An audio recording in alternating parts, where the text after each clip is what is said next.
You're listening to the Plain Talking UK podcast, the UK-based podcast written by a passenger for anyone. And here are your hosts, Carla Stebbings, Matt Smith and Neville Bounds. You know what it is? What's that? Well, no, because Nev has just realised that I've played the correct titles, and so he just fell off his chair. He fell off his chair. That's what it was. Yeah, absolutely. That is what it was. Yeah. Well, hello and welcome to episode number 201. God, it feels weird saying that. 201 of the Plain Talking UK podcast. I'm Carl Stebbings. Sorry. And coughing with man flu in the Barn studio with me this week is Matt Smith. Hello, everyone. Hello. Welcome. 201, eh? 201. Yeah. It just sounds really weird saying that now. 201. 201. Indeed. Yeah, absolutely. Brilliant. We just about survived, everyone, didn't we? Yeah, we did. Yes. And also joining us via the realms of Skype today, it's our other awesome co-host, tech genius, Mr. Neville Bounds. I think I need a week off. I think we should have had a week off, actually, starting Sunday, in fact. Yes, it was such an awesome show, but everybody's very tired. And my studio is finally just about back together, but there's still a few bits missing. So just as well you can't see more of the shot. You've got a few gremlins in the system, I think, is the best way to describe it. It's never mind. But we all survived. We're not going to talk about the 200th too much, obviously, because if it was all there. We've got loads of great content that we're going to be bringing out very shortly.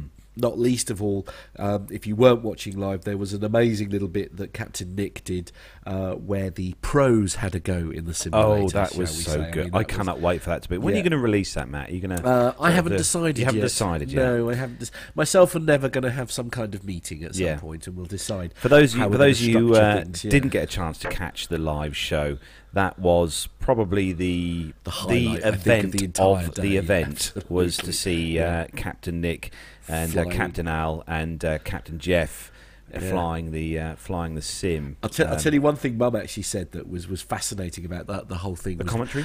Well, yes, no, the commentary was great, but Mum said how competitive they all were, like when they were all sort of concentrating. And, it's all taking the mickey out of the fact that they're in this Boeing 737-800 simulator. But it was. I think actually I'm surprised that Jeff hasn't had to go to some sort of jaw specialist because he was when he was chewing that gum, he was very serious, wasn't he? So, absolutely, some serious concentration going on there, wasn't there? Yeah, absolutely. But we can actually confirm. You'll see by the videos, but we can confirm that they all landed. They did. They all landed successfully, albeit with slight crosswinds and rather rubbish visibility. Yeah, I think it's fair to say that the guys at the sim did exactly as asked and threw the experts a few curveballs, shall we say. So everyone else had a nice sunny day, where everything was all hunky-dory. But we thought, the pros have got to be tested here, haven't they? In a plane that they've never flown before. Exactly. Yeah. All this kind of thing. But it was good fun. I'll tell you what was interesting as well. We had with Nick doing his bit. It was fascinating to see how they all immediately became captains.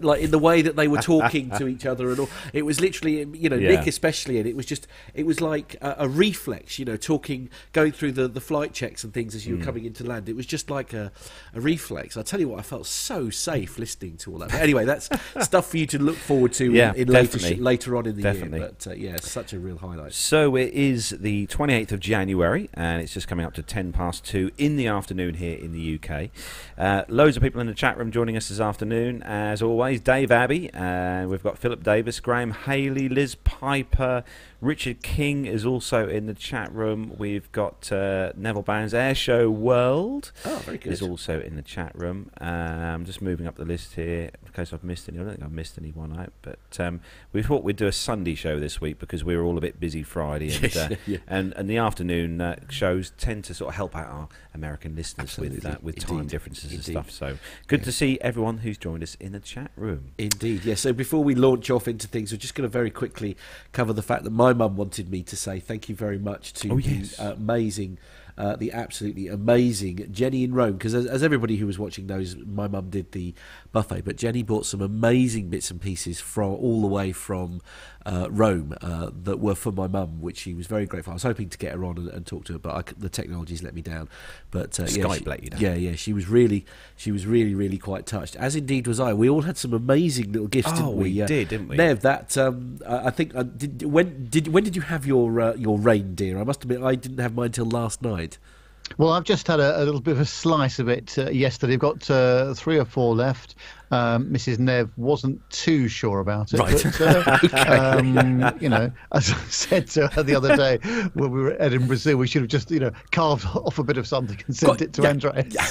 Yeah, absolutely. Oh, send him a bit of a beef. I mean, it's a real curveball, but it was well, me and Mum loved it, but then we quite like sort of these strong flavours. I do like the smoked that. of it, yeah. And of course, Andreas also gave us these amazing little name badges, which I should have put on, actually, thinking about it. Yeah, I will do in the I future. forgot to put mine on today. Absolutely. But no, they were fantastic. And also, we got the little from Armando. Armando, yeah, absolutely. The special forces. Oh, look, see, coins. Nev's got his. Nev's got his there. Absolutely. They look. You see. Now, Armando has made me very nervous, you see, because if you don't have the coin with you... Which I haven't. And somebody asks you to present it, you see. So I've actually had to, like, I don't keep Matt's coins got in my wallet. I have coin. to keep it with me at all times. Just to show for the benefit of everyone on the... it's over there. There we go. Look, so that's the coin that Armando had me, Nev, and Matt made. And I think Pip got one as well, side, did he? Yeah, and on the other side, you've got your name and everything on there. That is such an awesome... coin. I can't get it to focus that, but yeah, apparently it's quite weighty as well. It is very weighty, and if you don't have it with you, and he asks you to present it, you're in a lot of trouble. Basically, and I think you have to buy the drinks or something. So it's so basically, because I'm a tightwad, I'm going to make sure that I've got it with me at all times. But it was very generous of the guys for the gifts and stuff. Indeed, it's very, very nice indeed. But before we stop talking about the 200th, I've just got a little video. There was one person that was missing. Yes, from the 200th, but show, she had a good excuse. She did have a very good excuse, and we'll play the reason for you right now. Hi Carlos, Matt and Neville. Congratulations on your 200th episode. I really hope you're having a good time. And while you get to play around in those Sims, I get to play around in these Sims, which is also very awesome. I'm sorry I couldn't be there. I hope you're having a wonderful time, and I'll see you next time. Take care, bye-bye. How cool is that video? That is amazing, isn't it? Thank you, Mila. Yeah, wow. It's just like... So for those of you listening to the audio version of the show, basically, she's standing out. So because those of you who know, who listen to the show regularly will know Mila is currently doing her... Is it type rating training? Something like that, in order to fly for a certain airline. And, the reason why she couldn't make it is because she was in the sim. She was in the sim. Yeah, absolutely. But the only difference was the sim that Mila was in, there was a full motion sim. Yes, absolutely. So it's all very movie sort of stuff. And, Indeed. Yeah, but awesome. Very jealous, Mila. Yeah, absolutely. But a good excuse nonetheless. Good excuse, yeah. And a quick one before we finish as well. Just another chance for us to say a big thanks as well to Nick, Paul, and Joe as well over at MP Simulations for what was a fantastic day. Indeed, in fact, we went to. You wouldn't have seen this, Carlos, because you were far too busy entertaining royalty. But some of us had to go back on Sunday morning and clear it all up. And it's one of those things. We just took one look at it. It's a bit like the party from the night before. Yeah. It was carnage, wasn't it? It was just terrible. Absolutely. But no, we got it back into decent shape. And we actually got a nice email back from Paul saying he's never seen the place so clean. No, indeed. So about six of us did. I think you and I have got the job, Nev. I think if we ever needed a change in career, cleaning MP Simulations is the way forward, I think. But seriously, those guys went above and beyond for our 200th, and it was. And the meal was awesome. It was, wasn't it? Yeah. So good. Nev did lots of so much research was done by Nev before we did it, and I tell you what, as I say, that food was incredible. And as I say, our final note, I think we should say, as far as thanks is concerned, is because Nev did so much work behind the scenes for that. So a nice little round of applause for all the hard work that Nev did, because it wouldn't have been the huge success it was without all his planning and things before. Not forgetting as well Nev's walk of shame. Nev didn't do it once. We're not silly. We sent Owen to do it. We're not stupid. We can't be seen dead in Maplin. Absolutely. So and everybody, there's loads of people say Owen and everyone who was all helping us out on the following morning. Graham Haley was there, wasn't he? And yes, there's not everybody who can say that they've had their floors polished and cleaned by an Airbus captain, because Captain Nick was there on scrubbing duties as well. So yeah, absolutely. But a fantastic time was had by all. So thank you very much to those of you who were either watching online and joining us. So we've got some great content coming up from that over the coming weeks. But I think it's time to move on. Yes, we're going to start the show then, as we do each week, with our rundown of the weekly news from around the world and the UK. So if you're ready, Matt. I am indeed. And if you're ready, Nev. Yeah, I am. Let's go.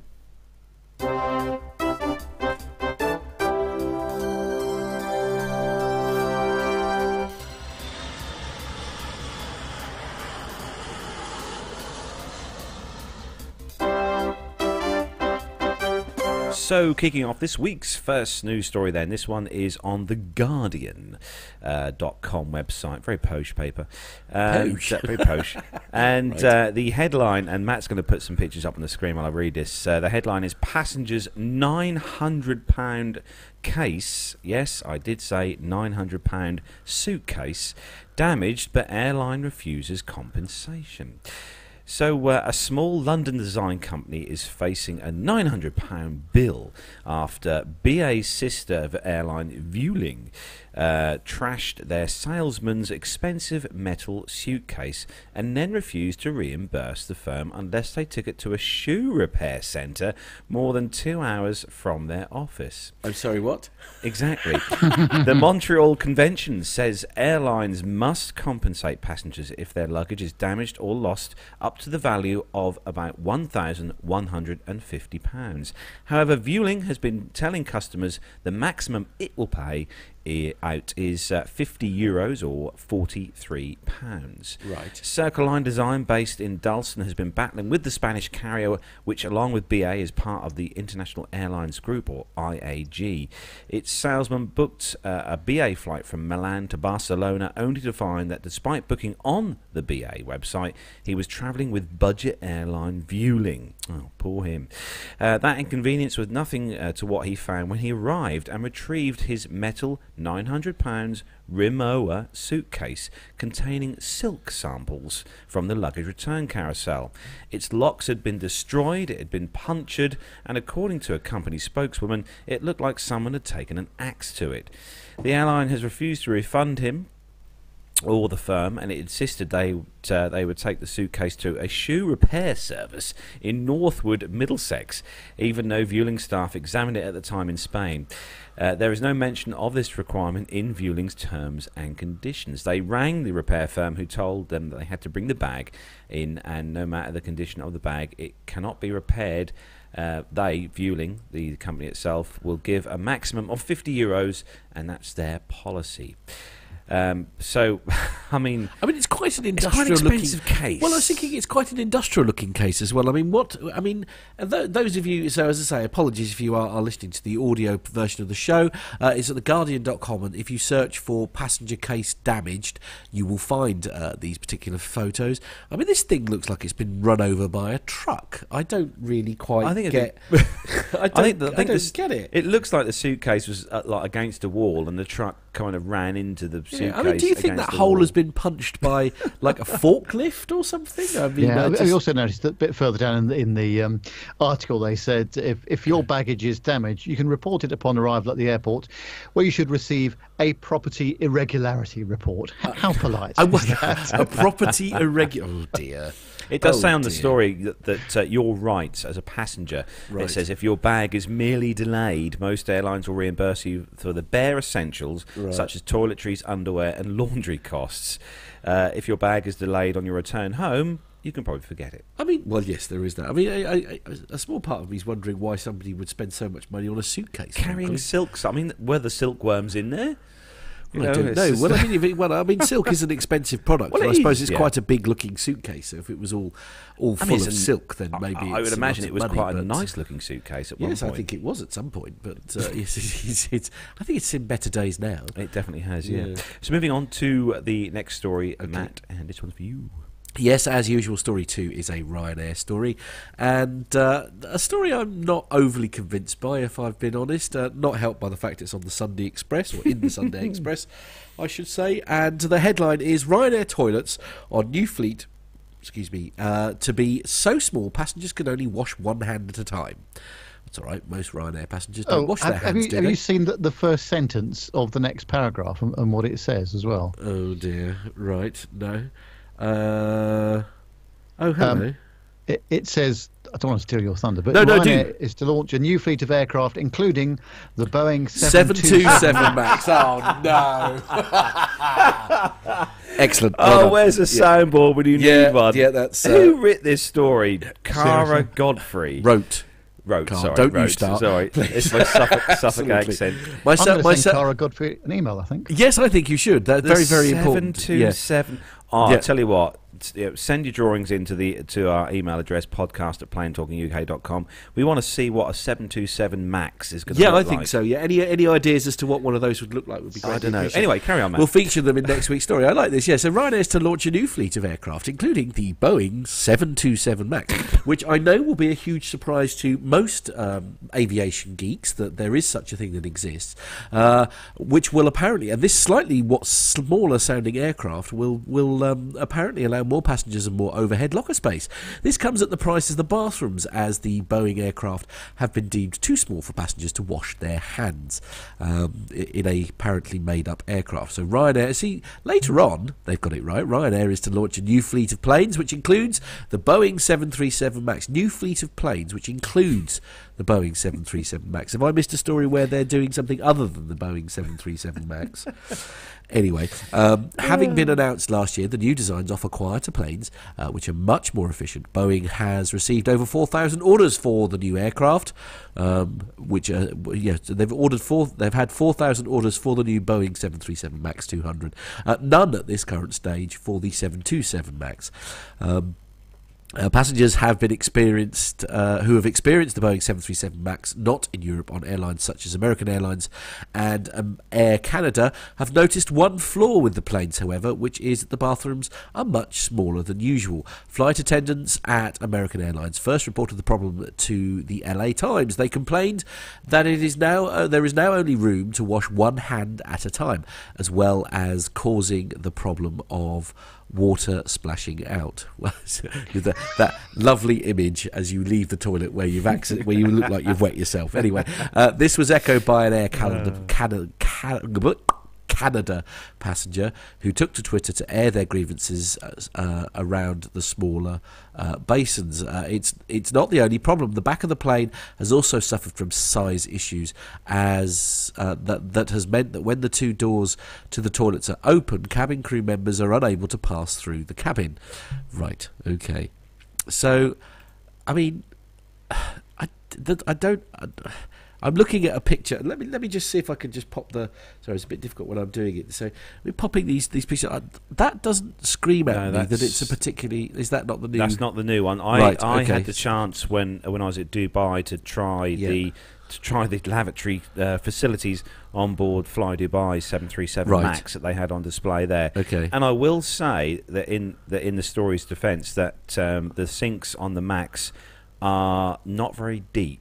Right. The width. Okay. I mean, you can put two hands in, isn't it? Okay. I mean, the story says you can only fit one hand, and it's a bit naff. But you can put both hands in, but the sinks are not very deep. So when you obviously put the tap on to wash your hands, the water does have a tendency to spray everywhere. Right. But they have definitely shrunk the size of the wash facilities on the Max. Obviously, in an ideal world, absolutely everybody who goes to the bathroom obviously washes their hands. But I should hope in reality, how many people actually do? Less than, or fewer than 50%. Well, say, indeed, probably. absolutely. Yeah. I mean, so it's only really going to affect the likes of you and I, where but I don't know. I mean, it's it's quality reporting by the Sunday Express as expected. Have you sent that email yet, Nev? No, I haven't. But actually, just looking at my keyboard, and everyone is the same. 2, of course, is next to 3 on the keyboard. Oh, so it's an easy mistake to make. But in aviation, it's a bit fundamental, isn't it? I did. While Matt was reading the story, yeah. I did Google the 727 Max. Google didn't come up with many options. Did it not? No, funnily enough. Yeah. Oh, well, that's a shame. Yes. Owen's actually said in the chat room that are Ryanair going to be the launch company for the 727 Max? Yeah, That'd be good to see that. Yeah, perhaps we'll have to contact Boeing. Probably. Yeah. Anyway, I'm going to ask Nev to move on because I need to blow my nose. So if you wouldn't mind, please. And so, Nev, next story. It's a British Airways story, of course, and this is an interesting one from alpha.com, and a photo of a seemingly innocuous sign at Heathrow's Terminal 5 last week caused a mini Twitter storm after it was posted online by an IoT security specialist. David Rogers took a snap of the sign before an international flight at the London airport. The left-hand sign read, "We are trialling a new process today and welcome any feedback," whilst the right-hand sign said, "We're running tests tests here to assess how new equipment could speed up identity checks. The key sentence which caused the mini-storm was, "The tests are voluntary. If you don't want to take part, let us know." Rogers claimed that when he asked BA staff how to opt out of the trial, he was told it wasn't possible, and this led to replies and retweets from concerned flyers. The first attempt at biometric automated border control was in 1992 in Amsterdam, and fingerprinting has been used for over a decade. E-passports have become increasingly widespread since 2004 and are now commonplace in the major UK airports. BA has been using its new facial recognition technology and so-called biometric gates on domestic flights at Heathrow's T5 since last June, and it began trialling it on flights out of LAX airport in December. The aim of BA's biometric gates is primarily to make the check-in process quicker and easier. They don't strictly add anything in terms of security, but instead automate an existing manual process. After your face is scanned at security, computer software is used instead of a human agent to confirm your identity and the gate for your flight. BA did reply to Rogers' tweet saying it was keen to hear what its passengers are feeling about the new facial recognition equipment tests, but didn't address the privacy concerns, seemingly missing the point Rogers was making and adding to the confusion. That's never happened before, actually, at BA. I'm really surprised. And anyway, Alpha.com further contacted BA for comment regarding Rogers' experience, and a representative told us he was given the information in error. It is voluntary for our customers to take part in any trial, and we are sorry that the incorrect information was relayed on this occasion, the company representative told us. The company explained that you can opt out of the trial by asking a BA staff member, but that wouldn't stop your image from being captured altogether. The other thing it does, because I had this the other day going to Glasgow, is that now you have to board in groups. So it says group 1, group 2, group 3. Right. And of course, if it says that group 1 is boarding and you're group 3 or something like that, you have to do the walk of shame, because then you have to go all the way back because the gate physically will not open if you've gone in. Yeah. I'll see that again next week when I'm off to Amsterdam on Sunday. So that'll be quite interesting. But all these sorts of things, that they should be sorted out properly, shouldn't they? I mean, trialing these things, they should have done all that beforehand and not try these things in real live boarding situations, that just cause confusion, I think. I mean, do you think in the long term, though, Nev, obviously, I mean, can you see the benefits of such a system? I mean, is it going to speed up boarding once they've ironed out the hiccups?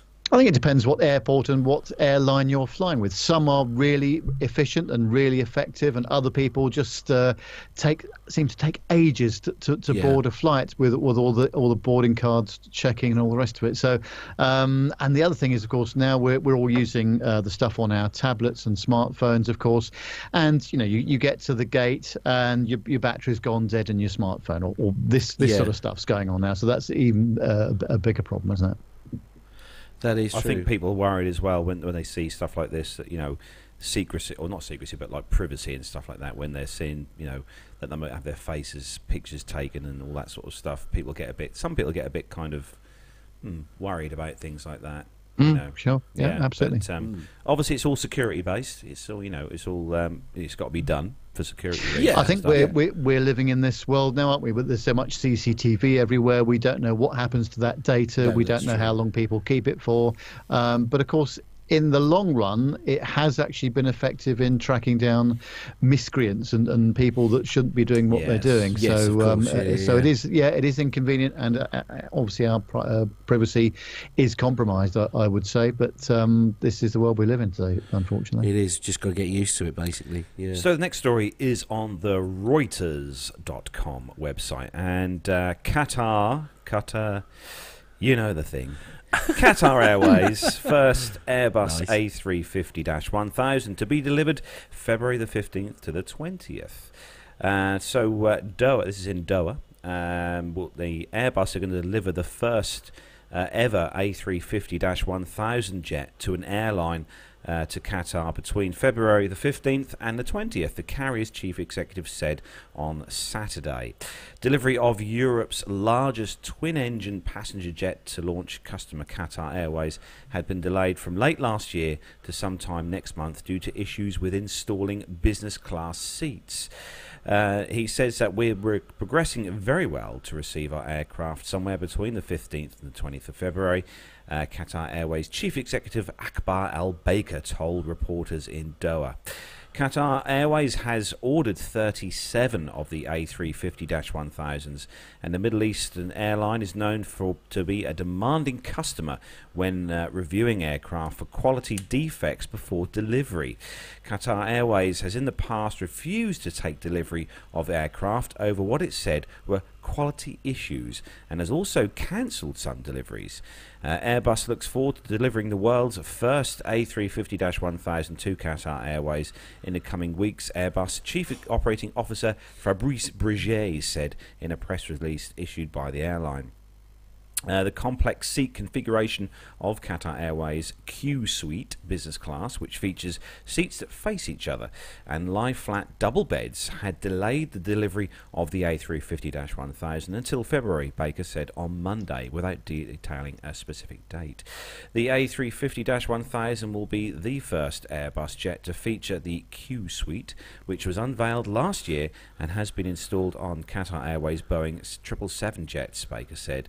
The A350-1000 is the largest version of the A350 series and was launched to compete against Boeing's 777s in the up to 400-seat market. Reporters on board one of the A350-1000 test aircraft said the airline expected to receive 4 of the twin-engine jets this year.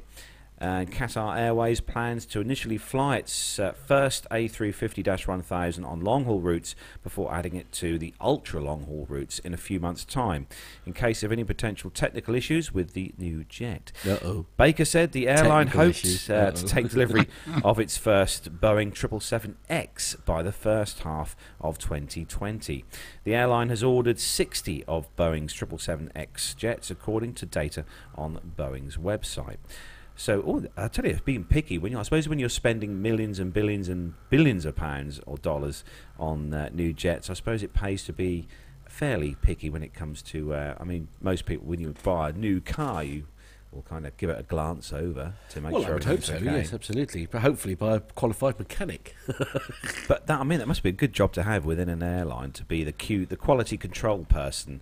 To go and to make sure that when the new jets are delivered, area, that everything is working fine. That's true. I can see Nev doing that job, like a quality insurance inspector for. Maybe he does it for BA already. Who knows? Maybe. Going around kicking the tyres and all this sort of stuff. Yeah, but I think that. Why not? They're paying an awful lot of money for these aircraft. It's got to be right, and the quality's got to be good. I tell you what, I do like the look of that new 1000 series 350, don't you? I think the shape of it and the way the fuselage is absolutely perfect. The long and the short of it is, Carlos is never going to agree with you there because it's an Airbus. Oh no, I do actually. I quite like the 350. Right. It does look a bit Zorro-esque at the front with the Zorro-esque. Yeah. But it does look. It'd be nice to see what this looks like in a BA livery. Yes. Well, obviously fabulous because it's got the national flag on it. Exactly. It's very good. So next story, moving on. Okay, yes, absolutely. The next story, he says, obviously being very prepared, is on the Daily Post, and the headline is Dana. Or Dana? Is it Dana? I think it's pronounced Dana. Yes, so apologies if I've offended anyone from APG with this. We'll say Dana, because I don't know any different. So Dana aircraft loses control, hits fence at an airport I can't pronounce. Abuja Airport. Lovely. I feel like I'm being really racist when I say it. Abuja Airport, with passengers on board, which is a bit of an oops. A commercial aircraft belonging to Dana Air nearly crashed after hitting the fence of... Oh dear! You've done this to me on purpose, haven't you? Absolutely. Anyway, some random airport that's presumably up north somewhere on Friday. This is coming in less than 24 hours after a chartered aircraft lost its tyres and landing gear at exactly the same airport. The Dana plane, with registration number 5. November Delta Echo Victor from Port. See, I've learnt my phonetic alphabet, especially from Port Harcourt. Used its left wing to hit a fence while trying to park. I don't think it meant to use said thing, but anyway. No. Punch quoted sources at the airport and passengers on board the flight as saying that no injury was recorded, while blaming the aircraft's pilot for the incident. The spokesperson for FAAN, Henrietta Yacobu, confirmed the development to the newspaper, stating that the plane only hit a noise breaker stationed on the tarmac. Now, what's a noise breaker? Somebody explain that to me. Okay, good.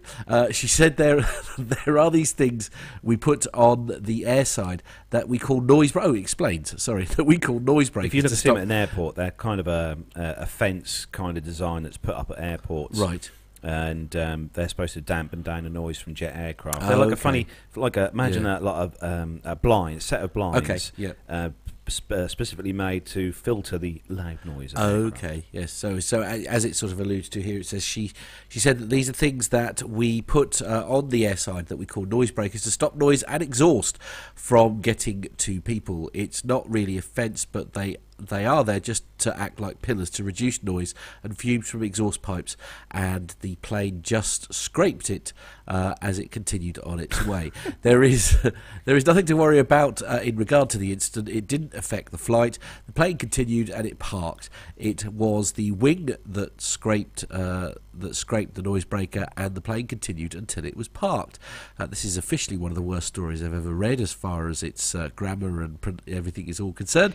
The spokesperson for Dana Air, whose name I'm not even going to try and pronounce, also told Punch that the firm's engineers were working on the aircraft to ascertain the extent of the damage of the plane. He said that it is the wingtip that was affected, and our engineers are looking at it to determine the extent of the damage. They will work on it tonight, Friday night, and I don't think the aircraft was parked where it will obstruct anything. It's a tip of the wing, and it's not a serious issue. Well, surely any kind of grazing on wings and things is probably, a cause for some major concern. Surely, I mean, Well, this particular aircraft is actually an MD-80 aircraft, right? McDonnell Douglas MD-80 aircraft, and I would imagine it's fairly old. I mean, looking through its history, it used to belong to Avianca many years ago, back in 1992. So it's quite a few years old, powered by Pratt & Whitney JT8D engines. Right. But obviously, our aficionado of the Mad Dog, or the MD-80 and 90, Captain Jeff, would know more about things like that. That's true. Indeed. I see. Graham Haley was saying that sometimes they're referred to as blast fences. Yes, blast fences. Yeah, very true. I see. Big red and white fences. Oh, that's very good. See, you can always rely on the old chat room to be able to sort of clear up any confusion, can't you? So we wouldn't want to upset the chat room, because they might start a fight, just like in the next story, Nev. Oh, do you know, it almost sounds planned. I know. I know, and I'm sure Matt's going to put up some video of this, which looks like some sort of Norwich City football match or something like that. But in fact, this is in the Mail Online, and it says that a group of Chinese airline passengers waiting to board their plane at a Japanese airport clashed with police on Wednesday after realising their plane had been cancelled. The passengers, which is 175 in total, claimed that they had not been informed of the cancellation by budget airline Jetstar Japan.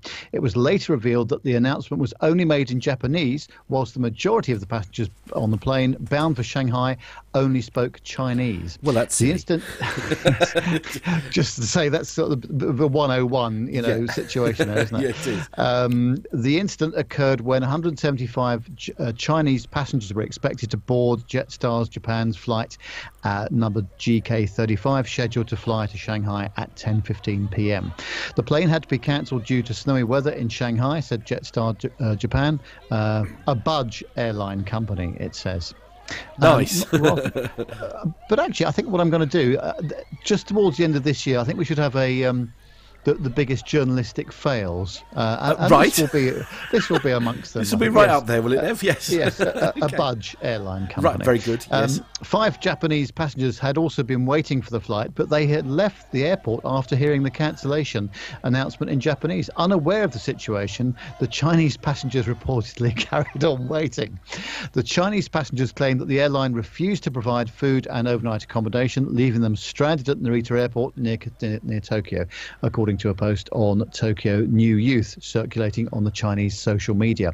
The Chinese embassy in Tokyo said it sent officers to control the situation. The airline later agreed to provide meals and replacement flights after they negotiated with the airline, according to a statement. And a spokesman from Jetstar told the Mail Online the staff provided meal vouchers, sleeping bags, water and crackers to the passenger. That's a bit much, isn't it? Providing fireworks. That's ridiculous.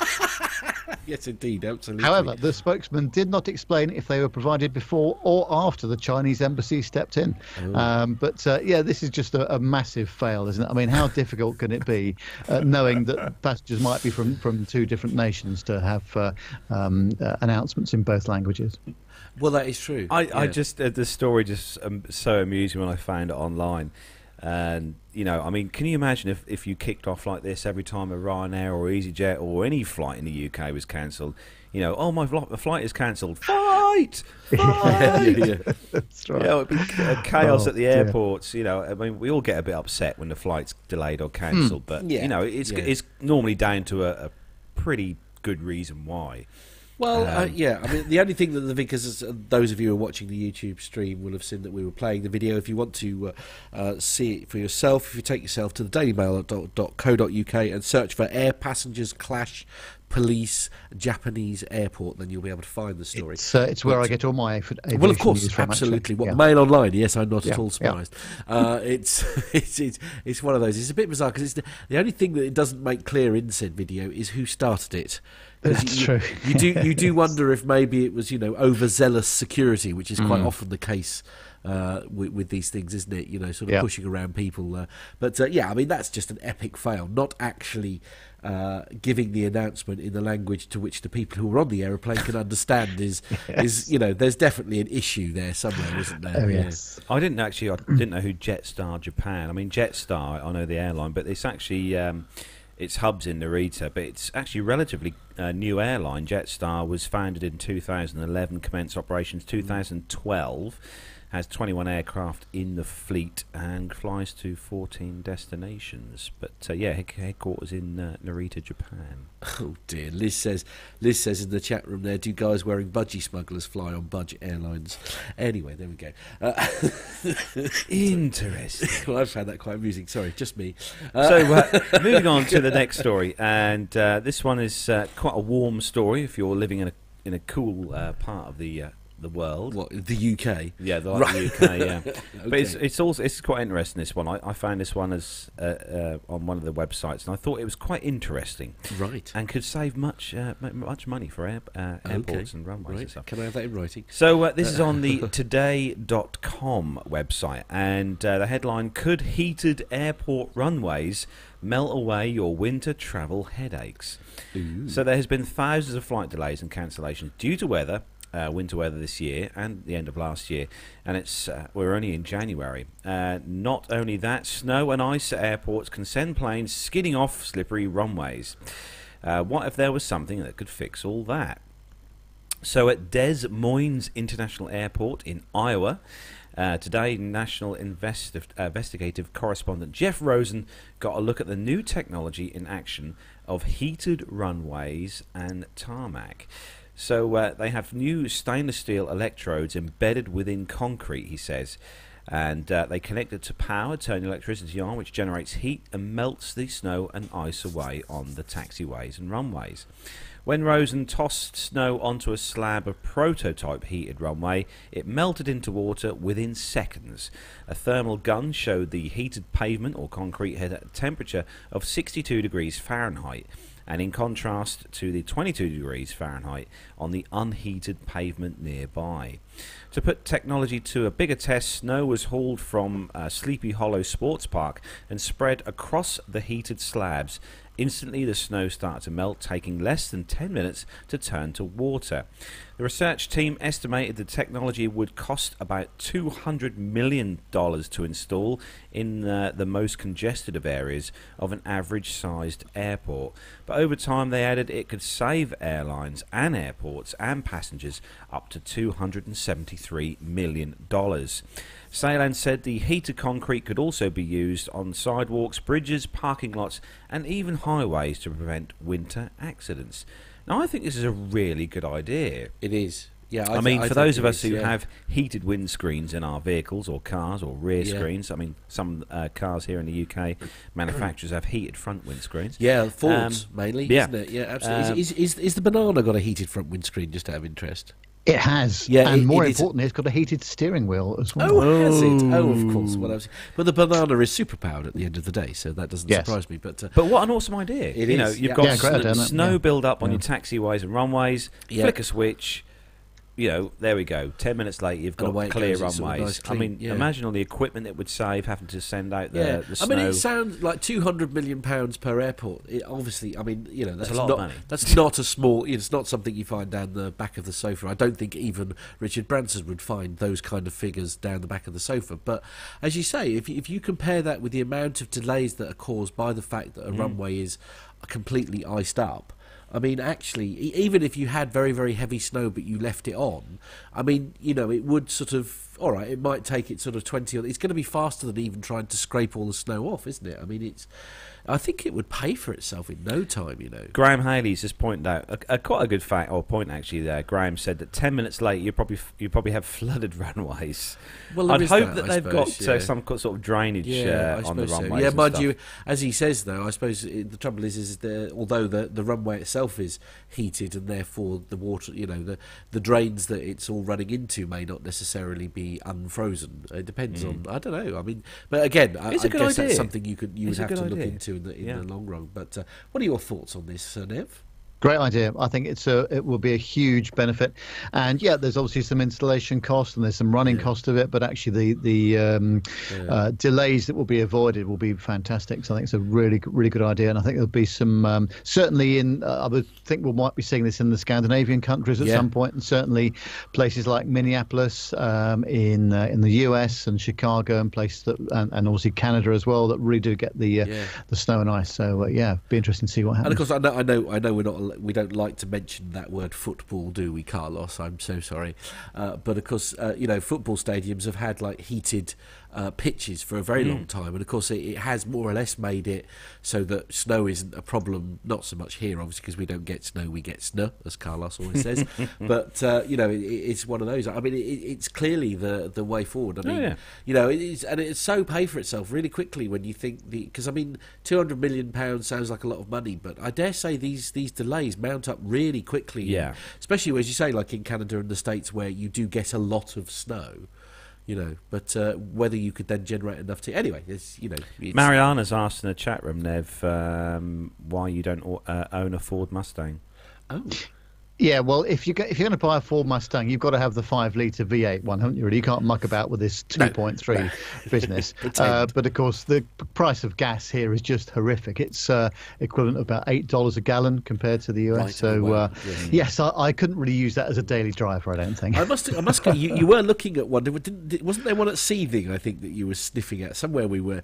Yeah, it was. Yeah, and actually in Pittsburgh, Liz and I had to go in one as well. You didn't. So that was really good actually. Yeah. How on earth have we got onto Ford Mustang? Sorry, I don't know. Extraordinary. Really. We've gone from an aviation show to a car show. That's it. There you are. Yeah, well, you see, new Top Gear is rubbish, isn't it? So roll on the Grand Tour. Anyway, sorry. The next story is a bit of a tech story for you, Matt. This next one. Okay. Well, if it's a tech story, I might stand a chance of understanding it. This is on the Sun. Oh dear.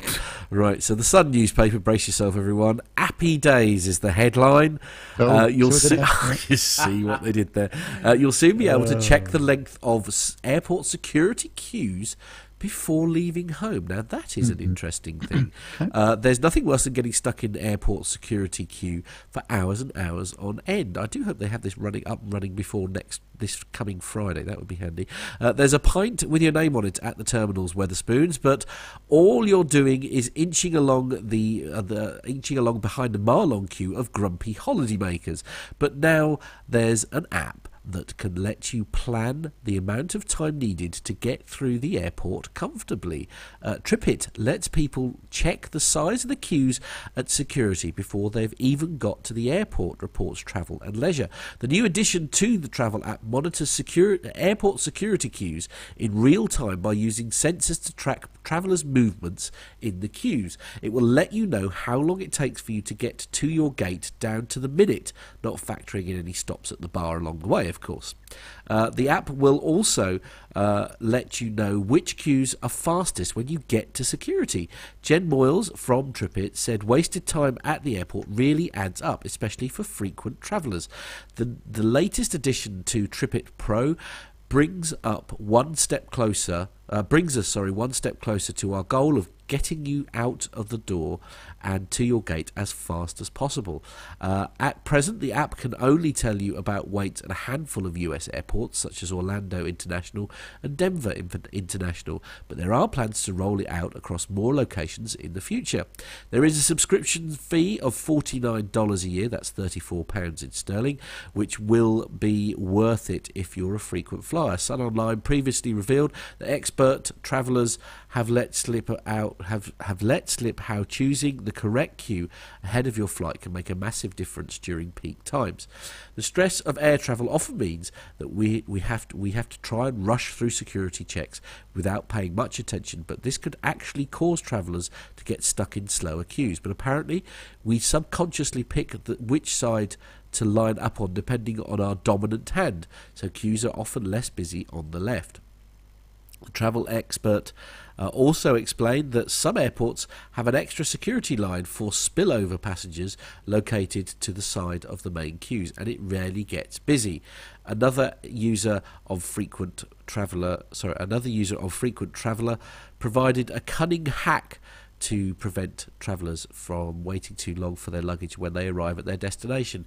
Now, of course, this story is like... now, my experience of security, which I must admit is not great, because I don't do as much flying as you guys, and especially Nev, of course, but you don't really get much of a say about which queue you join. Certainly at Stansted. You get more or less. So it's saying that, where it's saying here about you could, go right down the far end because it's quite often not that busy. You don't really get a say in it. There's usually a marshal that's sort of directing you into there's lots various of pointing queues. And shouting, isn't there, at security There queues? is. Have you noticed that? Agreed. Yeah, absolutely. A lot of noise. I mean, what's your? Obviously, Nev, out of all of us, you do more flying than anyone else. I mean, how do you find security in general? I think since obviously 9/11, everything's changed, hasn't it? Let's be honest, and we're never going to go back to the how it used to be. Where they are improving things are trying to get people through the whole thing quicker. And I think one of the best experiences I've seen is recently is at Edinburgh Airport. They really do try to push people through as fast as they can, and they do a pretty good job there. And Glasgow the other week when I was there too, Heathrow is always going to be slow because it's just so many people airport, there. But smaller regional airports, I would imagine, like Norwich, for example, will be a lot easier to get through. And also the people are a bit nicer. I've noticed that the smaller the airport is, the friendlier they are usually. I used to do reasonable amounts of flying into and out of Derry Airport, and actually my experience of security at Derry was very pleasant because, again, as you say, it's smaller teams. They're much friendlier.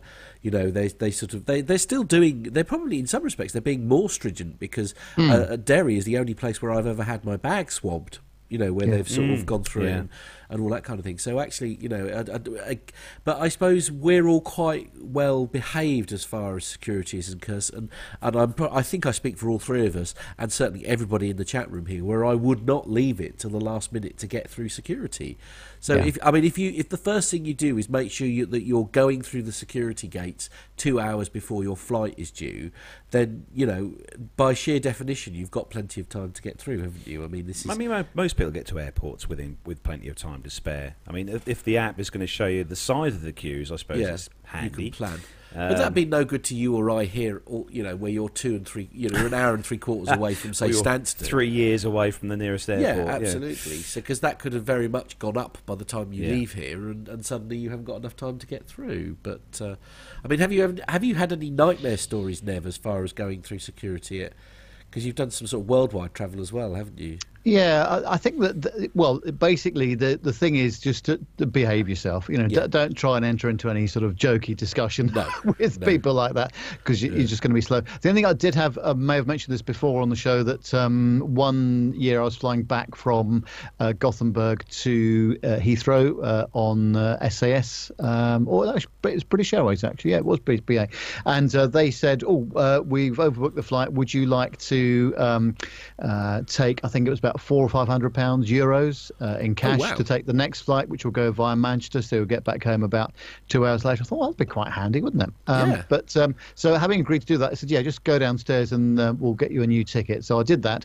Just as I did that, they were screaming my name over the PA, asking me to come back upstairs, because they'd actually found a slot for me on the flight. So I went all the way down there. We had to go through security again. Oh, no. And it's now busier. It's Friday night. Everyone wants to get home. And I was a bit cross, I have to say. I bet, absolutely. That's probably the worst thing. But that wasn't security's fault, per se. No. That was the airline's fault. For not although being, what would have been interesting is if you hadn't have made that flight, what they would have done. If you'd have got caught in security trying to get back to the gate, it'd be interesting to see what they would have done. I'm sure, knowing my luck, they would have got, you've missed your flight, you have to buy a new ticket. Well, this is it. And by the way, we're not giving you the 500 euros anymore. No, absolutely. Yeah. No, that's kind of what I feared. I think absolutely. We know how it works that way. Yeah. You're next up, sir, and it's a Bombardier story. Yes, well, firstly, I think this is the story of the week, mainly because of the number of different pronunciations of Bombardier. There's only one pronunciation. In the news. There's only one pronunciation, but I won't do it. It's fine. Well, I'm sure you will during the course of the article. And, of course, yes, we all know it's all about Canadia's plane maker Bombardier, who secured a huge win this week with its ongoing trade dispute with Boeing. The U.S. International Trade Commission voted unanimously on Friday that Boeing was not harmed by Bombardier and... Sorry, I'm doing a Matt Smith there, aren't I? Bombardier and Bombardier. Sorry, there we are. It's all right. I've got it out of my system now. It's fine. That was going to happen. And it's all new C-Series jet. The vote effectively shelves two tariffs totaling nearly 300% that the U.S. Commerce Department wanted to impose on Bombardier.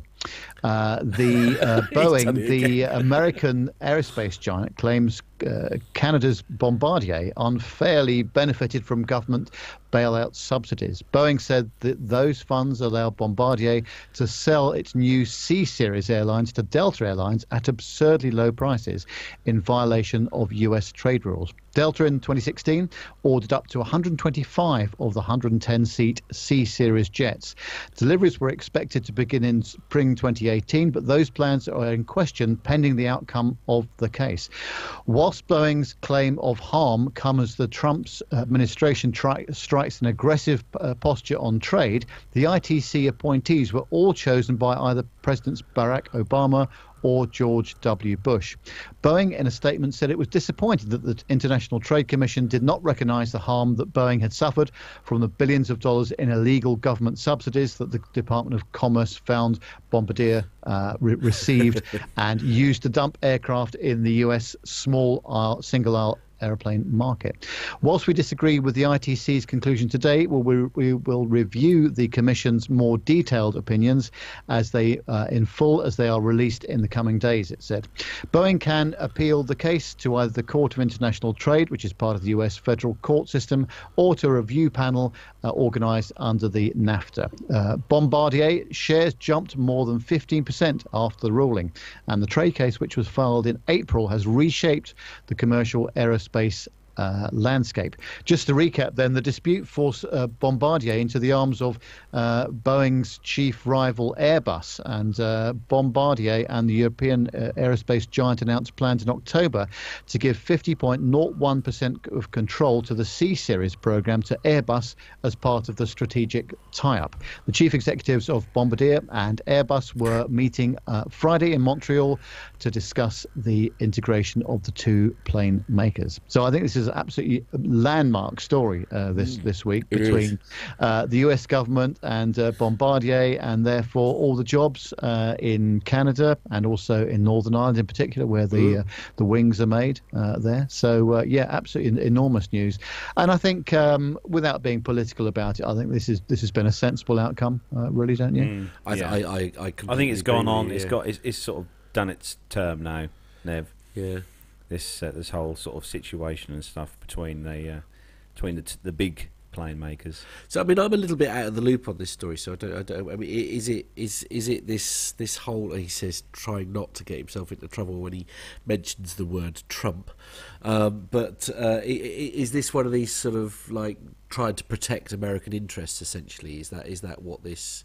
Yeah, that's what it's been about. But actually, I think it's been a bit odd because Boeing don't make, I don't think, 110-seat aircraft. Yeah. So actually, they're not really competing with Boeing in that market per se. So I think that to say that it's anti-competitive is probably not right, because they're just not comparing apples with apples here at all. No, indeed. But then this does rather sort of highlight the absurdness of some of these trade rules in general, doesn't it? Really, I mean, it's as you definitely say, you have got to literally compare like with like, otherwise it isn't competition, is it? No, anyway, precisely right. Yeah. Indeed. So the next story is on Flight Global's awesome website, flightglobal.com, and headline: Canada investigates Beech 1900D runway excursion at Toronto. So Canada's Transportation Safety Board, the TSB, is investigating a runway excursion. That's a bank, isn't it? The TSB. That occurred as Air Georgian Beech 1900D turboprop was attempted to take off from Toronto Pearson International Airport on the 21st of January. The incident occurred around 20:48 local time and involved Flight 7298, a Air Canada codeshare service from Toronto to Hartford, according to flight schedules and the TSB. During takeoff from runways 6 left, the aircraft lined up to the left of the runway centre line and began to take off, the takeoff roll. The TSB tells Flight Global the incident happened after that. The TSB provides no other details about the actual incident, but it is sending a team to Toronto to investigate. No injuries were reported, and a 19-seat aircraft subsequently returned to the gate, says the TSB. The aircraft operating the flight was a Beechcraft 1900D with registration Charlie Golf Oscar Romeo November, according to FlightRadar24.com.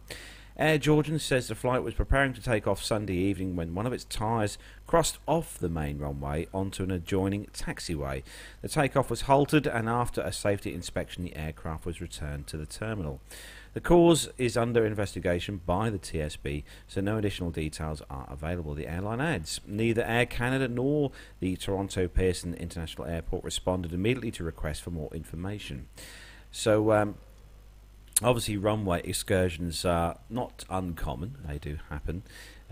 Generally tend to be reported quite frequently on the Aviation Herald, which is obviously an awesome website.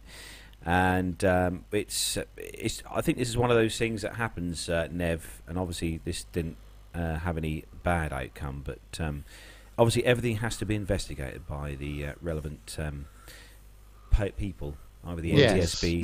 Runway excursions, don't do them, because they're never good. Especially that one we saw the other week down the bank there. But of course, the prevailing weather conditions or incorrect setup of the aircraft, or all sorts of things can contribute to it, can't it? So Yeah, there's. I think the investigation into that particular incident is still ongoing for the Pegasus one that we covered a few weeks. Really? Yeah, the one that went off the cliff, rock climbing. Yeah, it went rock climbing, right? Yeah, as you do. So the next story, Matt, is this is a slightly interesting one, really. Actually, and American Airlines just made a stunning decision that changes everything about travelling in coach. So Coach Clark used to be the great equaliser, but now there's Coach and then there's really Coach. Economy or really economy? Yeah, basically, yeah. So there are the premium coach passengers up front who enjoy basic perks that once upon a time were available to everyone on board. Then there are the unwashed masses in really cloche, looking with envy toward the folks ahead of them in premium. Recently, American Airlines made an announcement that made the division between the two coaches even more stark. But it turns out that they also made a decision that sort of upends the whole model. First, the new perks, then the upending. Passengers in the premium economy section that American calls main cabin area will be entitled to free alcoholic drinks plus dedicated overhead bin space. The bin space is on the honour system, as my colleague this is talking about the newspaper, so I won't say as my colleague because it's not you or Nev.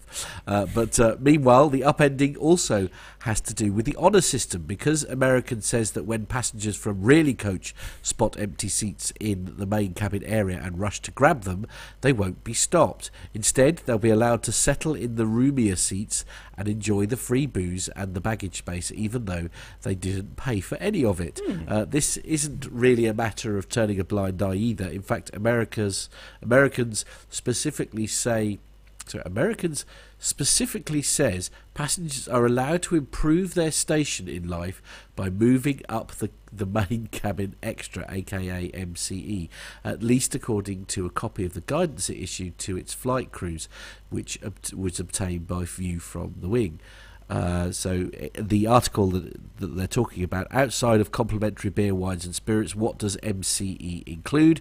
In addition to complimentary beer, wine and spirits, MCE seats will receive preferential boarding, additional legroom and reserved overhead bin space. Can customers move into the open MCE seats once boarding is complete? Yes. Once the door is closed, customers are allowed to move to any available seat within their ticketed cabin. No change to current procedure, which is interesting. Other airlines put their flight attendants in the position of having to act like traffic cops when Really Coach passengers try to promote themselves to the class of travel formerly known as Coach. Last year, for example, United Airlines kicked a couple out who were travelling to their wedding off a plane for trying to move from basic economy to premium. Things did not end well. It's disputed whether the airline called the cops. So one might guess that American flight attendants are happy with the new policy, assuming that they would rather not have to play police at 30,000 feet. But is the decision a good thing for passengers? So, yeah, well, let's throw that open to the chat room. I mean, the whole thing seems a bit... I don't know. You would never get away with this on any other airline. I mean, if you book an economy ticket with, I don't know, any of the large UK-based airlines, such as Virgin or BA, I don't think they're going to let you just stroll into premium economy, sit yourself down, if those seats are empty. What do you reckon, Nev? No, absolutely not. I mean, they're very strict about this sort of thing, and quite rightly too, because people paid an awful lot of money for those premium seats wherever they are. And I still think that there are some people on flights that I get onto sometimes. People just think they can sit wherever they like. They don't even bother to look at the seat number. They just, it's a nice seat, isn't it? I think I'll sit here. And they're right at the front of the aircraft. I mean, that would be so. It'd be nice if you could. I mean, can you imagine strolling on board an Emirates? Let's just say, for instance, the new 777-300ER, the first suite, the first class suite. To be fair, they're only saying in the same class, aren't they? I know. They do specify that you can't just move from there to first class or something like that. And I mean, trust the Dutch to come up with excellent solutions to these things. Masha says in the chat room, just let the passengers fight it out. What could go wrong? Well, brilliant idea. Yeah, I can't see a problem with that at all. That's absolutely champion. Yes, absolutely. You have the big inflatable kind of, like the things. Like gladiators. Gladiators, yeah. You have your jousting sticks, and off you go. They used to be big cottons. I used to call them big cotton buds. Sounds like a Jet 2 flight. Oh, stop it! Honestly. Anyway, moving on. To the next story, which is Nev. This is a really interesting story, and one that I'm always amazed how much difference weight makes to aircraft fuel consumption and this kind of thing. And this is on the traveller.com.au, so it's Australian, and it says, what difference can 28 grams make on a plane? Well, if you are United Airlines with 4,500 flights a day, it can add up. The Chicago-based carrier said it recently began printing its in-flight magazine Hemisphere on lighter paper, cutting 28 grams from each magazine. It now weighs 194 grams. In an internal message to employees, United said that it also switched to lighter paper on its seatback service guides. The carrier operates 744 mainline planes that vary in size, carrying 50 to 366 passengers each. For a typical 737 plane carrying 179 passengers, the reduction would mean about 5 kilos per flight. The airline said that slight weight reduction is saving 643,000 litres of fuel every year, or $290,000 US. Last year, United stopped onboard sales of duty-free items such as perfumes, chocolates and liquor, cutting 5.2 million litres of fuel per year at a cost saving of $2.3 million per year.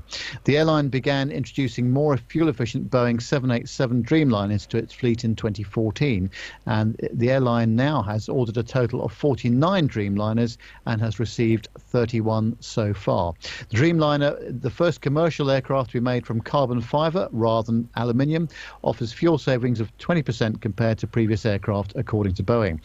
It has since introduced the aircraft to its Australian routes, flying Sydney to Los Angeles, Sydney to San Francisco and Melbourne to Los Angeles using Dreamliners. Earlier this month, it began non-stop flights from Sydney to Houston, a 15-hour, 40-minute flight, which takes 17 and a half hours on the return leg. And the new 13,850-kilometre route is ranked the world's fourth longest commercial flight by distance. So, yeah, it's amazing how much fuel saving and efficiency you can get just by removing all sorts of things from the aircraft. Yeah. And you add it up over a cost of the total of a year, and it's a huge saving. Yeah, I think you generally tend not to think about just how much weight savings you can make on an aircraft just by doing small things like using different grammage of paper and stuff. Well, and also, I mean, I know it was a story that we covered not that long ago, and of course they're talking where a lot of people are thinking, well, why don't they just take out the IFE? Yeah, take out the screens, seatback screens. Because let's be honest, one server or one data storage facility and a decent Wi-Fi system, everybody's got tablets as long as they've got the ability to charge their devices. That's got to, because they're carrying their tablets with them anyway. It's just like, because all you need is USB ports, to charge in the head seat. If you had somewhere so you could clip it, that would be the only thing that I'd quite like. So you could clip it to the back of the seat in front of you, rather than trying to put it on your tray table or something like that. But again, you can save lots of weight from that. So because it's all low voltage as well. It's only 5 volts that you need to push around the cabin rather than mains. Virtually everybody. I mean, there's very few people who are sort of charging their laptops during a flight these days. Isn't it? You don't really. Did you know that an in-flight IFE system saves about 544 kilos off an aeroplane's weight? Wow. So that's just over half a ton. So it's really significant, isn't it? It is. It is a huge number. When you think that most pilots now have EFBs rather than paper charts, you don't see so many pilots carrying around huge flight bags full of charts and maps and stuff like that. Everything is done on electronic flight bags or tablets and things. So I mean, when the aircraft designers like Boeing and Airbus and Bombardier and all the other manufacturers are designing aircraft, weight is the big thing. It is. Absolutely. If they can save weight, burns less fuel. Agreed. The savings are passed on all the way down. Very much so. Yeah. So that is where we bring the commercial news segment to a close. For those of you listening, especially Jonathan Warner, if you're listening to the show, which he probably is, whilst he's driving somewhere for the audio podcast, indeed. We do have some military news stories. We do indeed. And those will be coming up very, very shortly after these quick messages. Find this and other great shows at the Aviation Media Network. thevoicesinyourhead.com.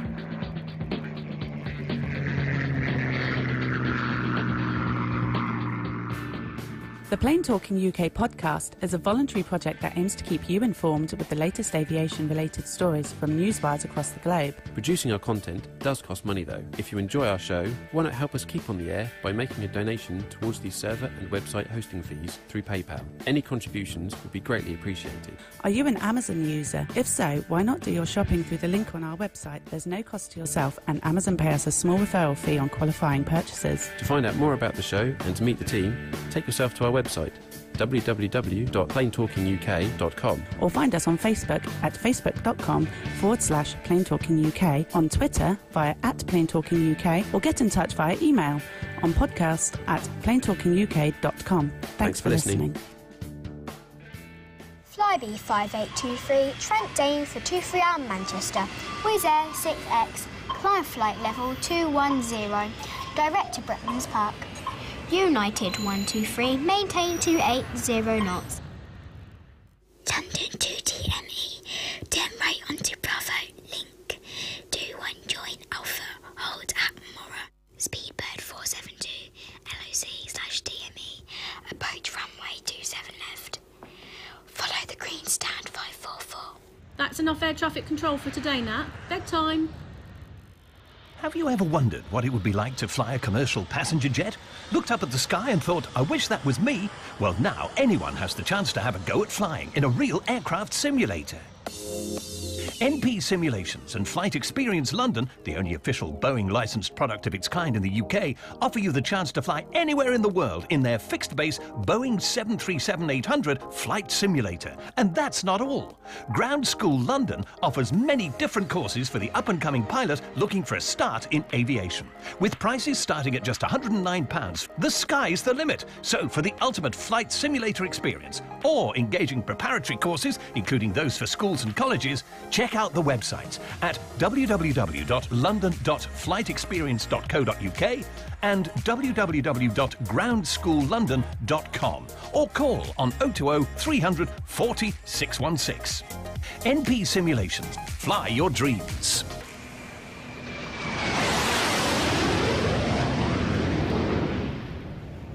And we're back. We are indeed. Yes, hello Yes, everyone. hello, everyone. Yes. Sorry about that. Matt needed to blow his nose again, so I Indeed. thought I better just play the adverts. And I was busy on Flight Radar 24 just really? tracking my daddy. Oh, are you? Right. Who's, Where's Dad off to? Anywhere Dad nice? is off to Tenerife at the moment. Is he? He's Oh, off to very Tenerife, and he's actually flying on a what should we say, antique aircraft. I think Nick would put this like antique aircraft. Yeah, he's okay. on a Boeing 757-200, one of Right. an ex-Britannia X-Air 2000 Britannia aircraft, which is now operated by TUI. He's actually just coming over the coast of Portugal. Wow. Yeah, at the moment on his way Gosh, down to Tenerife. That sounds like quite an old school aircraft. Oh yeah, the one he's on at the moment, actually, according to the Flight Radar 24, is 14 years old. Wow. 14 years old. Indeed. So That's not that old, though, is it? Barely running, really. it's is barely it? running. Yeah, it's barely running. And he's at 37,000 feet, according to this. Right. Okay. You are such a plain geek. I know. I know. I shouldn't be surprised after all these years, but it's just like your levels of geekness do frighten me on some occasions. It does seem like stalking. It has to be said. I just love the fact when you can track. When your family members are on their Right. hulls. Okay. Which I've done with you before, Matt. Yeah. Is, you can sort of think, oh, there he is. He's at so and so at flight level something Right. or other. Okay. Yeah. Just out of interest, is there much of a delay? Yes, Philip. By the way, yes, that is right one, Philip. Well done. Oh, right. Okay. Yeah. Oh, dear. Oscar Bravo Echo. Yeah. Okay. Right. Anyway. Yes. What you great gonna say? things. Oh, great things. Yes. So, so we have got some military news to do. So, if everyone's ready, Yes. Yes, go. we are.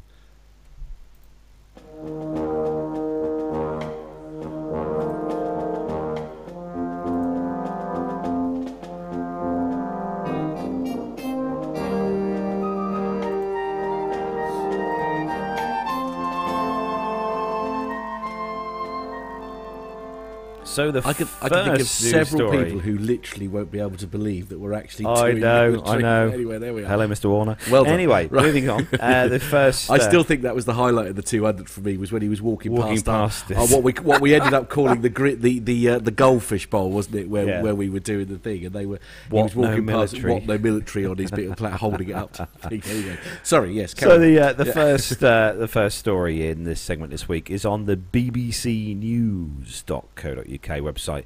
And Shetland radar base nearing completion. So the new Royal Air Force radar facility that will track Russian military aircraft approaching the north of the UK will be operational soon, the MOD has said. Ooh.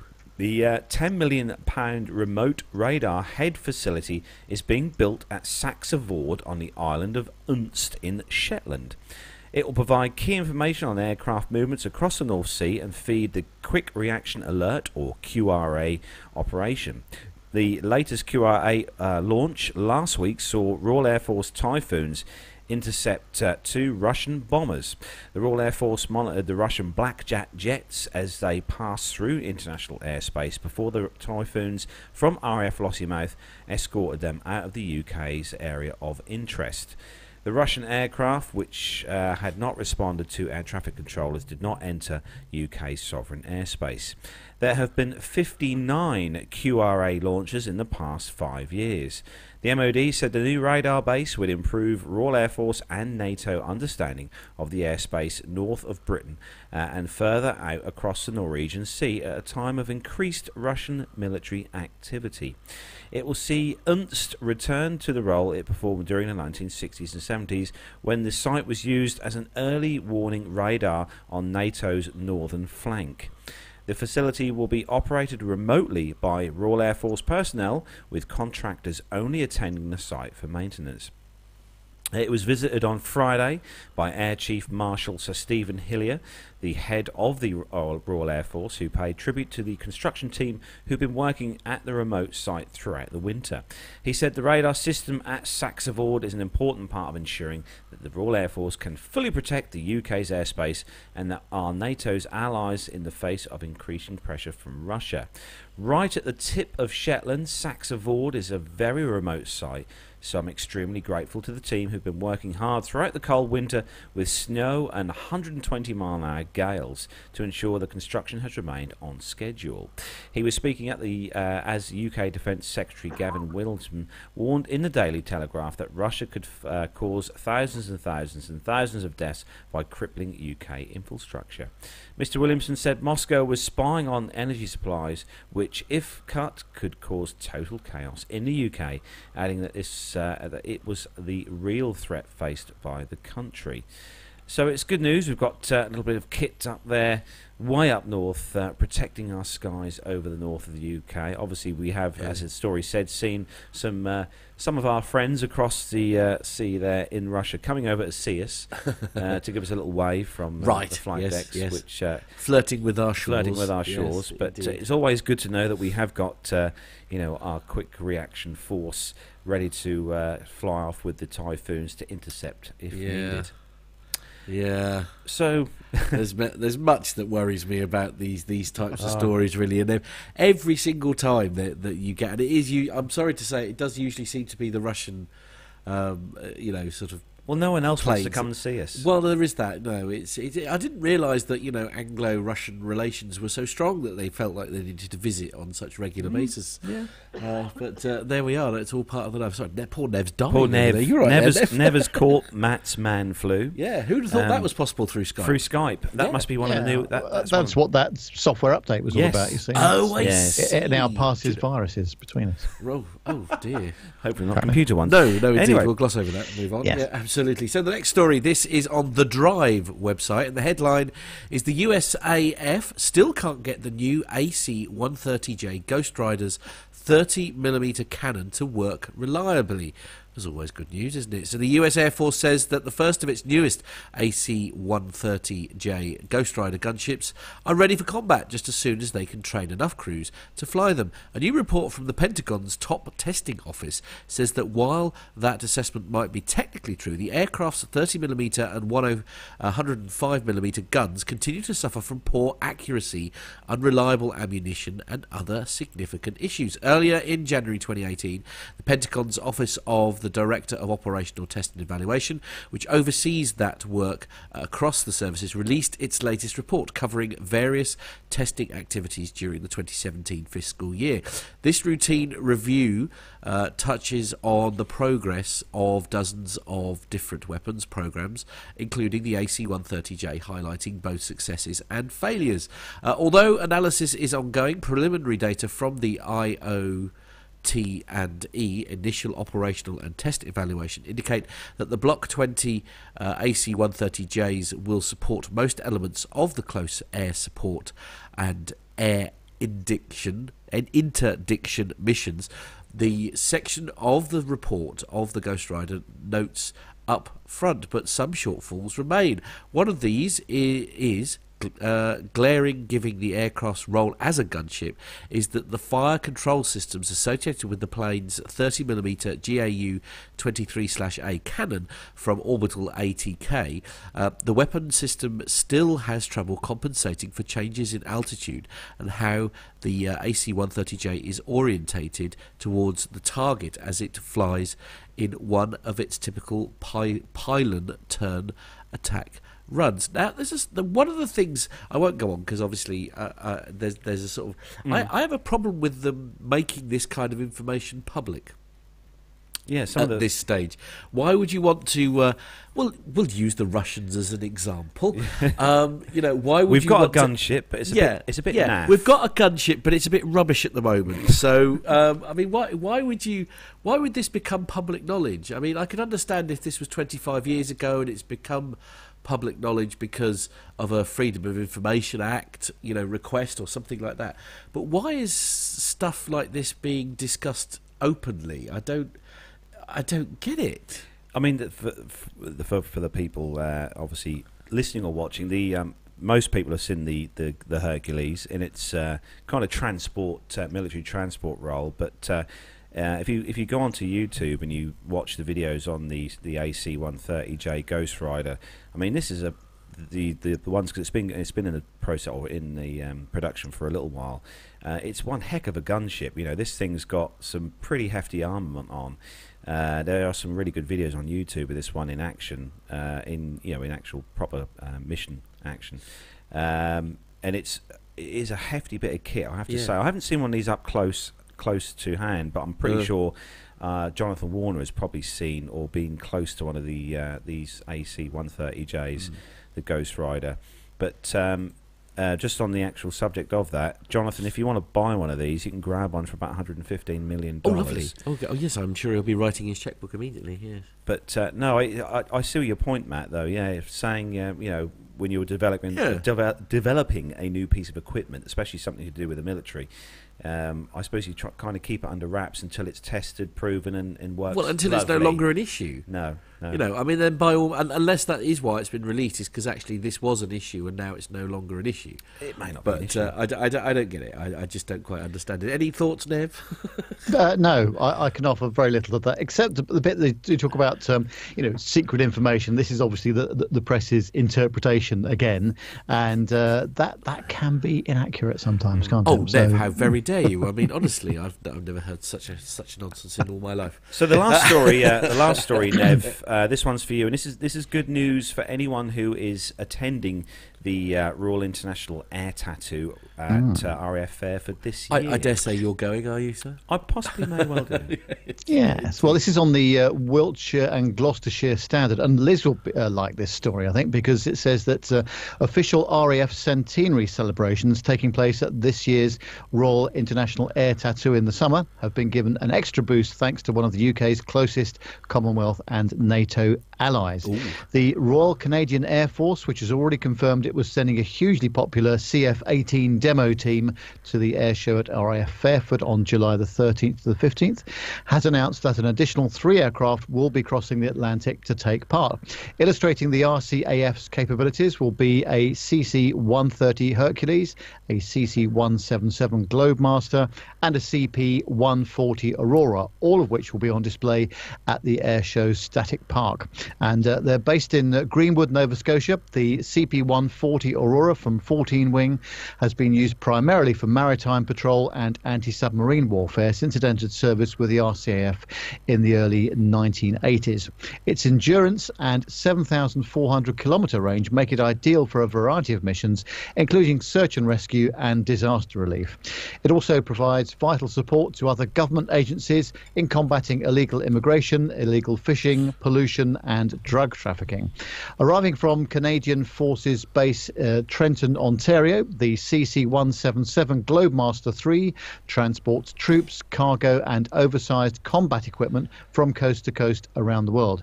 Its ability to fly long distances and land at remote airfields makes it a premier transporter for military, humanitarian and peacekeeping missions. Since 2015, it has supported disaster relief operations in Nepal. It has transported personnel and equipment to battle the Ebola outbreak in West Africa and continues to support the global coalition against terrorism. Also arriving from Trenton will be a Lockheed Martin CC-130 Hercules, which is used for troop transport, tactical airlift and air crew training.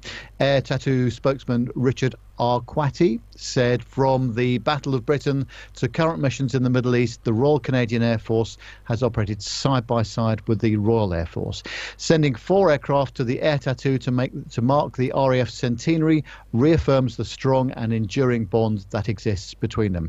The Air Tattoo is staged in support of the RAF Charitable Trust, and for tickets and details and the wide variety of enclosure options, you can visit their website, which is airtattoo.com. Yep, so don't forget the Royal International Air Tattoo at RAF Fairford is going to be on from the 13th to the 15th of July this year. The early bird tickets have sold out, I will say, for Saturday and Sunday. Is Farnborough before or after this year? Because Farnborough's this year as well, isn't it? I can't remember what the difference is. It's normally they're together, very close together, aren't they? They're normally Farnborough is afterwards, I think. I'll just have a quick look up. Yeah, so the tickets then for the show itself, React, then the limited availability tickets are £50. Okay.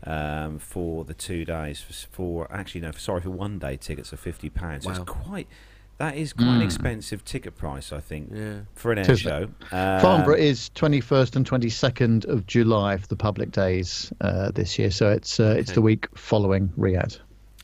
Okay. There we go. Cool. Okay. I think it was that way round a couple of years ago, wasn't it? It was, yeah. First and then Farnborough. So that's why we bring the military news segment to a close, and indeed, more or less the end of the show. And indeed, we have we're going to obviously, hopefully, we've got a few guests that are going to be lined up for the forthcoming shows. Yes, and I believe I noticed there was a little conversation in the chat room earlier about it. I believe that Nev's passenger experience, possibly returns. Is it next week? I think so. Yes, we've got a couple in the can ready to go. So that'll be good. And I think we'll be playing some interviews that we've done at the 200th show as well. So we'll spread that over the next few weeks as well. Yeah, absolutely. Yeah, I still haven't decided when I'm going to do the big one. The three main men are captains. Oh, the video stuff. I haven't quite worked out when we're going to do that yet. We shall see what we can do with that. But if you weren't watching, I know a lot of the people who are watching now did actually see it live, and it was quite a thing. So I'm looking forward to putting that out. But yes, indeed, that is where we bring episode number 201. You look so unwell, Matt. He's soldiered on. Matt's trying to wrap up before he has to blow his nose again. Every now and again during the show, Matt is like, turn the microphones down. Absolutely, I need to blow my nose. Yeah, absolutely. It's more because I'm terrified it's going to start running in a minute. So on next week's show, episode 202, I shall be full of man flu. Yeah, splendid, yes. Well, I like to share, you know me. Absolutely. Nev's grateful that he's the other end of the country all of a sudden. Yes. Yeah, definitely. I'm surprised I didn't pick it up from last week because everybody seemed to be coughing and spluttering. Well, yeah, that's true. Show, yeah, they? So, absolutely. Yeah, it's very lucky to survive. But so we're going to say a big thank you to everyone who has joined us in the live chat room and for the live show today. Yeah. It's been good to see everyone in there, and also different to do a Sunday afternoon show. Yeah, but we should be back to Friday evening next. No, we're not going to be back to Friday evening next week. We're going to have to have a chat about when it is. Oh, we're going to have to have a chat about that. I've got to take a friend to the airport next Friday evening. So that sounds fun. Yeah, indeed. Yes, so picking them up from Stansted and taking. Oh, that's them not to too Heathrow, bad then. Taking them to Heathrow. Oh, okay. Right. Okay. So it's because you can't rely on public transport, I'm afraid. So yes, indeed. Yes. So we'll work out when we're doing the show, when we're off there. But there will be one next week. That I can tell you. Anyway. Yes. So that is where we bring episode number 201. Because it just sounds really weird now. It does, doesn't it? We've gone past the 200 threshold. We have. Anyway, 201 to a close. A big thanks to everyone as always. Thanks to everyone who downloads the show via iTunes and all the other podcasts you download platforms. Thanks for listening and downloading the show. Don't forget to send in your voice feedback. Yeah, please do. We love to hear from you. Absolutely. Play it out on the show, and you can send that in to. So yes, for social media networks, you can do it via facebook.com/plaintalkinguk. Our Twitter handle is @plaintalkinguk. Email is podcast@plaintalkinguk.com, and you can go directly to the website. It is www.plaintalkinguk.com. Mariana's just said in the chat room that it's not Friday without PTUK. I know. Well, we could do a later one. I don't know quite what time I'm going to get back. Yeah, we'll sort something out. Don't panic. Unless you want me to do it from the airport. God. If you'd like me to do it from the airport, we can probably work something like that out. Absolutely, indeed. So yes, so leave it with me. So from me, Carlos, have a lovely rest of the Sunday and have a safe week at work, wherever you may be in the world. And Nev, as always, thanks for joining us. Pleasure. Great to be here again, and I'm glad I've recovered from last week. The last few days have been very difficult. Yes, indeed. Yes, Monday morning came round very quickly, didn't it? Oh, it did, didn't it? Yeah, absolutely. But there we are, all part of the So from all of us here in the Take care, studio, everyone. and the legend that is Nev at the other end of the. Take care, everyone. Bye-bye. See you guys. Bye. Bye.